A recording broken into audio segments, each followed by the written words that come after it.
আসসালামু আলাইকুম রহমতুল্লাহি বারকাতুহ। মৌলা আলী আলাইহিস-সালামের শাহাদত।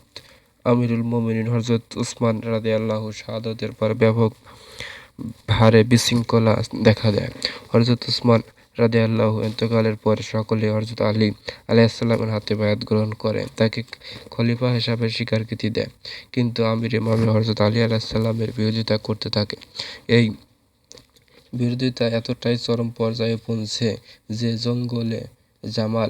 জঙ্গে সিফিনের মতো ভয়াবহ ঘটনা ইসলামের ইতিহাসে ঘটে যায়। হযরত আমিরে মুয়াবিয়ার কথা হলো আগের ওসমান হত্যার বিচার পরে খেলাফত, আর এই মৌলা আলী আলাইহিস-সালামের কথা হলে আগে খেলাফত পরে বিচার।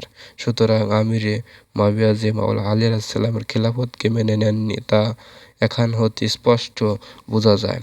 এ বিষয়ে বিস্তারিত জানতে তারিখুল খুলাফা, আল বেদাইয়া ওয়ান নেহায়া, তারিখে তাবারি প্রভৃতি গ্রন্থে দেখা যেতে পারে।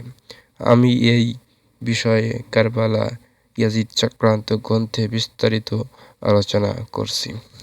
হযরত মৌলা আলী আলাইহিস-সালামের খেলাফতকালে বিভিন্নভাবে তার উপর যুদ্ধ চাপিয়ে দেওয়া হয়েছে।